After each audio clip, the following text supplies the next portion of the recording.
She was a dedicated law enforcement officer, a mother, a protector. For nearly 2 decades, Sheriff Jamila Corbin served Travis County, Texas, with an unwavering commitment to justice. Respected by her peers, admired by her community, and devoted to her 10-year-old son, Omari, she was the very embodiment of law and order. But on the night of April 14, 2024, everything changed. A single moment, a horrifying discovery, would shatter the life she had built. It would strip away her badge, erase her legacy, and transform her from a sheriff into a convicted murderer. The woman who once upheld the law would now find herself at its mercy. What drives a woman sworn to protect and serve to commit an unspeakable act? How does a mother's love become entangled with blind fury? And in the pursuit of justice, can a single moment of rage destroy everything? Welcome to Secrets in the Dark. Don't forget to like this video and subscribe for more gripping tales of love, crime, and betrayal. Jamila Corbin had always been a fighter. Born and raised in Houston, Texas, she was the middle child of 3, growing up in a strict but loving household. Her mother, Patricia, was a schoolteacher, and her father, Ernest, was a corrections officer. From an early age, Jamila saw firsthand what discipline, hard work, and sacrifice looked like. Her father worked long hours, coming home exhausted but still finding the time to instill in his children the importance of respect and resilience. Her mother, patient yet firm, made sure education was a priority. But Jamila was different from her siblings. While her older sister, Aisha, pursued a career in law, and her younger brother, Marcus, followed their father's path into corrections, Jamila had her sights set on something bigger. She wanted to be in the field, making a difference where it mattered most. As a teenager, she was fascinated by crime documentaries, police dramas, and real-life cases that showed the complexities of justice. She wanted to be part of something that would challenge her both mentally and physically. At 18, she enrolled in Texas State University, majoring in criminal justice. She was one of the few women in her program and one of the even fewer black women. That never deterred her. If anything, it fueled her drive. She spent her college years pushing herself, excelling in her classes, working part-time at a local precinct as an intern, and training relentlessly at the gym. By the time she graduated at 22, she already had her foot in the door with the Travis County Sheriff's Department. Her early years on the force were tough. As a young black woman in law enforcement, she faced constant scrutiny. Older male officers questioned her ability, doubted her instincts, and tested her at every turn. But Jamila never backed down. She trained harder, studied longer, and proved herself on the field.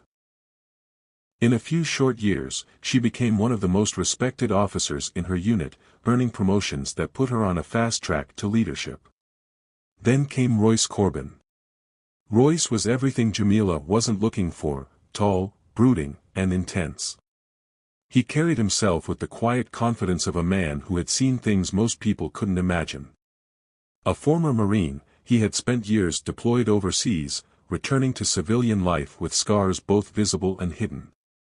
After leaving the military, he transitioned into private security, working high-profile protection details for politicians and corporate executives. They met at a charity event in Austin. Jamila had been there representing the sheriff's department, while Royce was working security for one of the event speakers. Their first interaction was brief, a nod, a polite exchange of words, but something about him lingered in her mind. There was an air of mystery about him, a guardedness that intrigued her. Their paths crossed again a few weeks later at a self-defense seminar. Royce had been hired to lead the training, and Jamila, always eager to sharpen her skills, had signed up. They partnered up for an exercise, and what started as professional soon turned into something more. There was a mutual respect, a challenge in each other's eyes. They pushed each other, testing limits, neither willing to back down. By the end of the seminar, Royce asked her to dinner. Their relationship moved fast. Royce was unlike any man Jamila had dated before. He was disciplined, structured, and unwavering in his values. He spoke little about his time in the military, but Jamila could see the weight he carried. There were nights when he woke up in cold sweats, eyes searching the darkness. There were moments when he withdrew, his mind elsewhere, trapped in memories she couldn't reach. But he adored her. He respected her ambition, supported her career, and understood the pressure she faced as a black woman in law enforcement. He made her feel protected, even when she didn't think she needed it. And when he proposed 2 years later, she said yes without hesitation. Marriage suited them, for a while. They were a power couple, both strong-willed, both respected in their fields. When Jamila became pregnant with Omari, they embraced the next chapter of their lives with excitement. Royce, who had been raised in a strict household, was determined to be a firm but loving father. Jamila, despite her demanding career, vowed to be present, to ensure her son never felt like he came second to her job. For 15 years, they seemed like the perfect family. But perfection was always an illusion. The cracks were small at first, Royce's occasional mood swings, the way he sometimes disciplined Omari a little too harshly, the distance that crept into their marriage. Jamila, ever the rational thinker, told herself it was just stress, just the realities of life.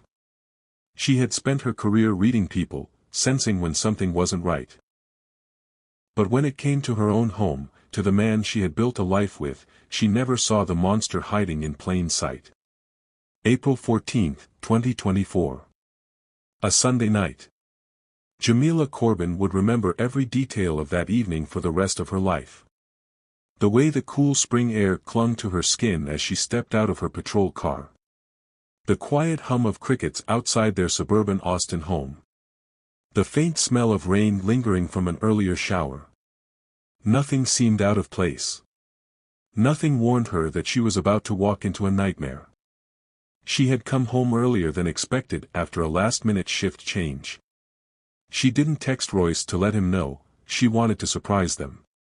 Maybe catch Omari still awake, sneak in a few extra bedtime kisses before sending him to sleep. She had spent too many nights away from home lately. The job had taken so much. Tonight, she wanted to just be mom. But the house was too quiet. Jamila frowned as she stepped inside, locking the door behind her. Usually, there was some sound, Omari's cartoons, Royce watching TV, the low murmur of their family settling in for the night. Instead, the silence pressed in around her, thick and unnatural. Her pulse quickened, a flicker of unease creeping into her chest. Omari? She called, her voice cutting through the stillness. No answer. She moved down the hallway, her boots barely making a sound against the hardwood floor. As she passed the kitchen, she noticed 2 plates in the sink, one half-eaten, as if dinner had been interrupted. Something was wrong. Then she saw it. Omari's bedroom door was cracked open, just enough for a sliver of light to spill into the hallway. A single shadow shifted inside. Jamila's breath caught. Her law enforcement instincts flared to life. The tension in her gut hardened into something cold, something sharp. She reached for the door. She pushed it open. And the world stopped. There, in the dim glow of Omari's bedside lamp, was her husband. Kneeling. His pants bunched around his ankles. His broad frame towering over their son, who was curled into himself at the head of the bed, his small body trembling. His face was turned away, but Jamila didn't need to see it. She could feel his terror, raw and suffocating, filling the room like a thick, choking fog. For the first time in her life, Jamila Corbin froze. She couldn't move. Couldn't think. Couldn't breathe. Royce turned at the sound of the door opening. Their eyes met. Shock. Then panic. Then something else. Something dark. Jamila. Her hand moved before she even processed it, reaching for the Glock at her hip. The weight of it was familiar. Solid. A lifeline in a world that had just shattered around her. Her world collapsed in an instant.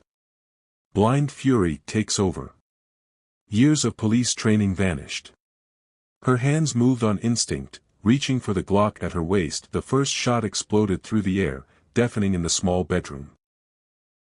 The bullet tore through Royce's kneecap, shattering bone, sending him crashing onto his side with a strangled howl. His hand scrambled toward his leg, blood gushing between his fingers as his mouth twisted in agony. Jamila didn't hear the scream. She didn't feel the recoil of the gun. She didn't register Omari gasping, his small hands flying to his ears. Her mind had gone blank, her vision blurred at the edges. There was no thought. No hesitation. Only a primal, seething rage that burned hotter than anything she had ever felt in her life. Royce tried to move, his body twisting toward the door, toward escape, but there was nowhere to go. Jamila fired again. A second shot, straight through his right shoulder, jerking him backward. A third, ripping through his abdomen, making him convulse as more blood splattered onto the floor. Jamila, his voice was barely a whisper, thick with pain, his breath coming in ragged gasps. His hands, slick and trembling, reached toward her, toward mercy. She gave him another bullet instead. A fourth shot, this time to his other shoulder, pinning him in place. A fifth and sixth, straight into his stomach. Royce gagged, blood bubbling at his lips as his body spasmed violently.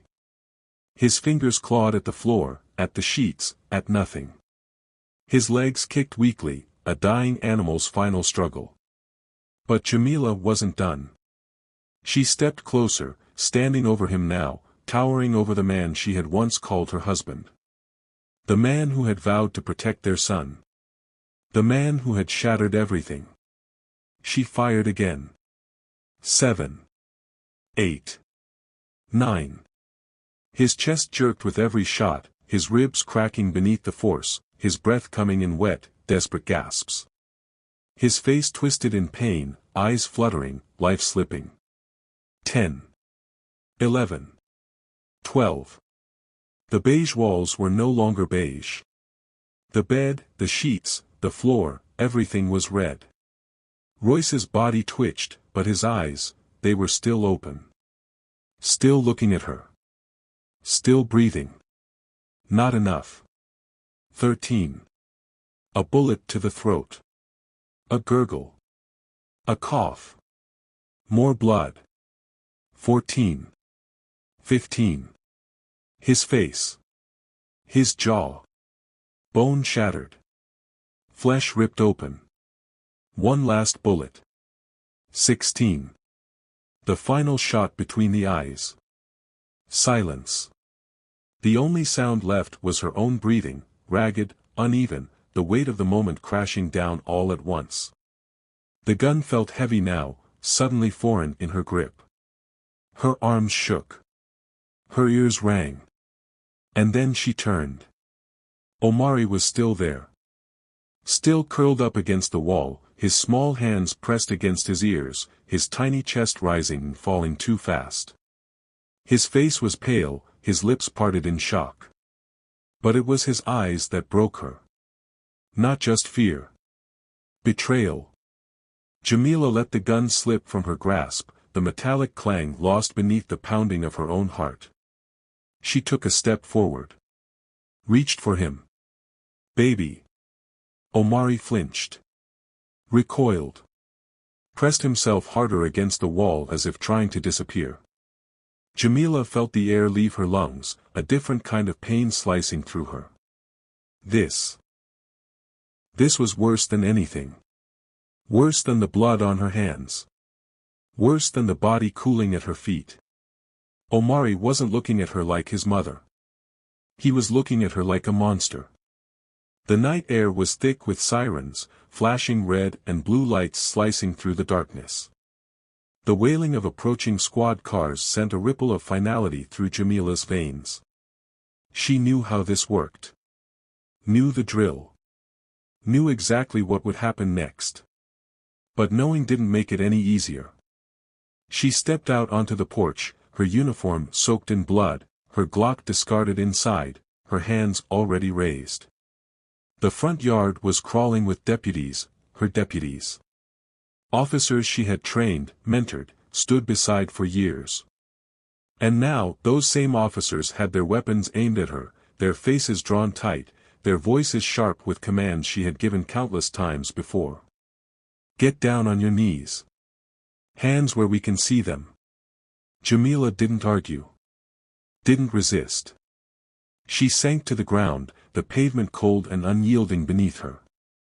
The weight of a knee pressed hard into her back as rough hands wrenched her arms behind her. The click of the handcuffs was deafening. Jamila Corbin, you are under arrest for the murder of Royce Corbin. Murder. The word slammed into her like a bullet. She barely registered the rest of the Miranda rights. Her gaze lifted, scanning the crowd that had already begun to gather, neighbors, onlookers, faces she barely recognized but whose expressions she would never forget. Disbelief. Horror. Judgment. And then, her heart clenched. Omari. He stood on the porch, wrapped in the arms of his grandmother, his small body rigid, his face unreadable. But his eyes, God, those eyes, were hollow. Empty. She wanted to say something. Anything. But there were no words. They shoved her into the back of a squad car, the door slamming shut behind her. The drive to the station was silent except for the radio chatter. Even the officers escorting her said nothing. What could they say? This wasn't just another case.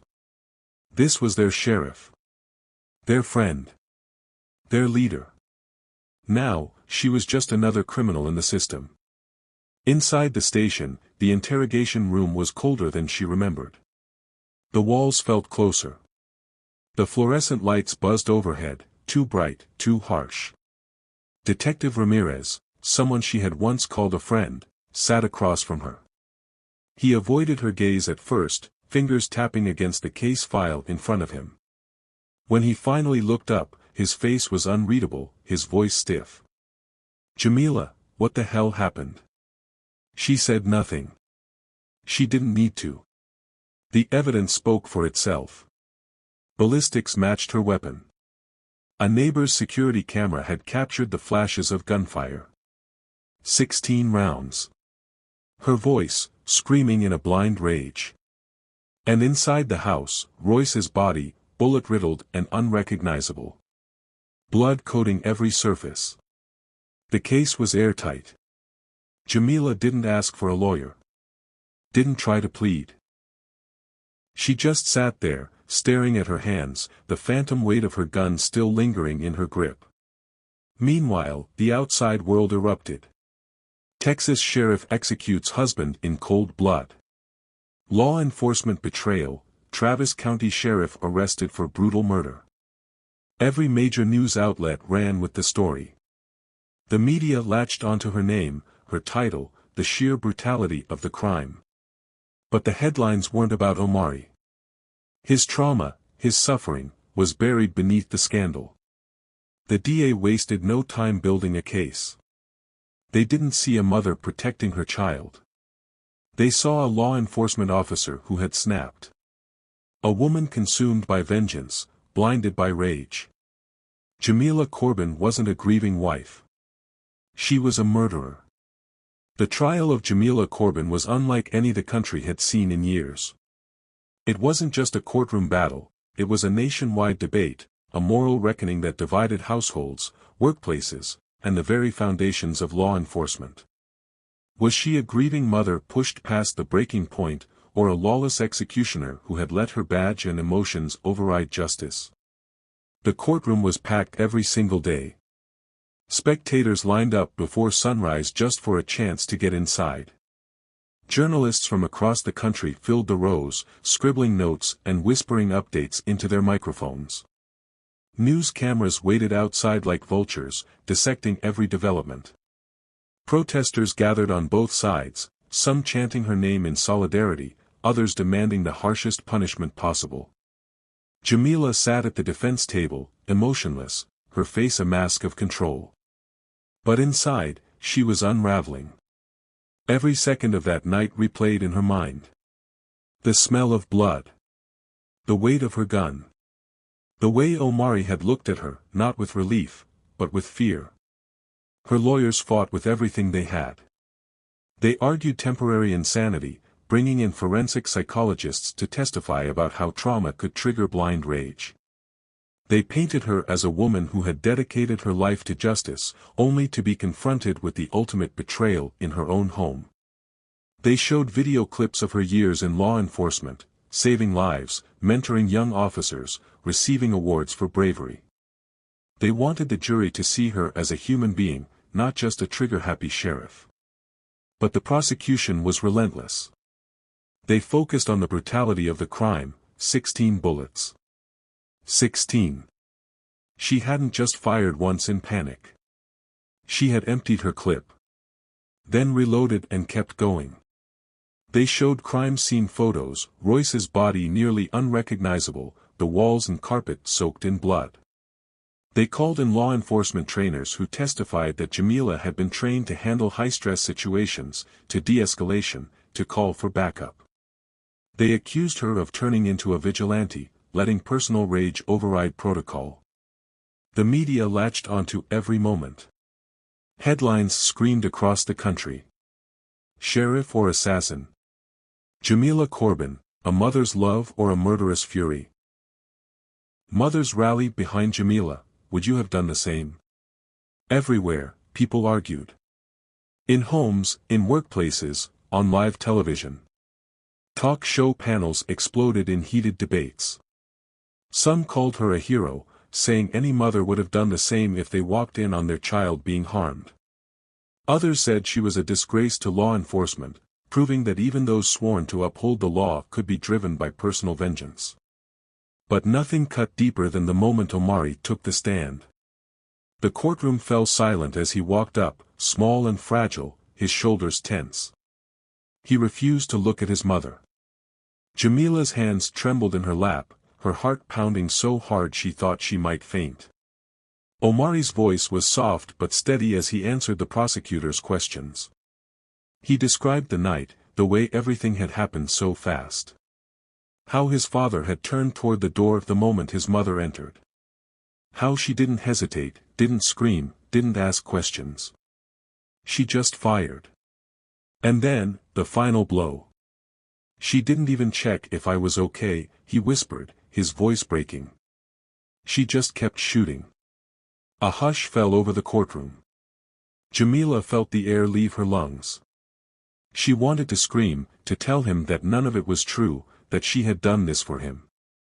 But the words wouldn't come. Because, deep down, she knew. She hadn't checked on him. She had seen nothing but red. The jury deliberated for 4 weeks. The courtroom was silent as the judge read the verdict. Guilty of second-degree murder. The words echoed through Jamila's mind like a gunshot. Her breath caught in her throat. Her body went numb. The weight of the moment crushed her, but she refused to cry. She refused to give them that. She barely heard the sentencing. 40 years in Gatesville Correctional Facility. 40. By the time she got out, if she ever did, Omari would be a grown man. A stranger. A gasp rippled through the crowd. Some cheered. Others sobbed. Protesters outside erupted, their chants growing louder. The guards moved in, securing her wrists in cold steel cuffs. Omari didn't look at her. He clung to his grandmother, his small fingers gripping her sleeve so tightly his knuckles turned white. His face was blank, eyes hollow, too much pain for a child to hold. Jamila's legs felt heavy as the guards led her away. She wanted to reach for him, to say something, anything, but the words caught in her throat. He didn't move. Didn't blink. And just like that, the doors shut between them. The media swarmed the steps of the courthouse. Cameras flashed, reporters shouted into microphones. A sheriff turned murderer. Justice or a mother betrayed? Across the country, debates raged. Some called it justice. Others called it an outrage. She did what any mother would do. She's a trained officer, she knew better. That boy lost both parents in one night. She didn't protect him. She only took revenge. In prison, Jamila lay awake at night, staring at the ceiling, haunted by the sound of Omari's voice on the stand. She didn't even check if I was okay. She just kept shooting. She had survived gunfights, the dangers of law enforcement, the pressures of being a sheriff. But nothing hurts like this. Nothing. A single moment. A single choice. And everything Jamila Corbin had built, her career, her family, her freedom, was gone. This case is a haunting reminder of how rage, grief, and justice can become inseparably tangled. Jamila was a mother, a sheriff, a protector. But on that fateful night, none of that mattered. The only thing that existed was the unthinkable horror before her and the gun in her hand. Did she act as a mother pushed beyond reason, or as a trained officer who should have known better? Was this a crime of passion, or an execution fueled by vengeance? But the most heartbreaking voice in this tragedy is Omari's. A boy who lost his innocence before that night, and his family because of it. A child forced to bear the weight of both his father's betrayal and his mother's fury. Could this have ended differently? Should it have? And most importantly, was justice truly served? Let us know your thoughts in the comments.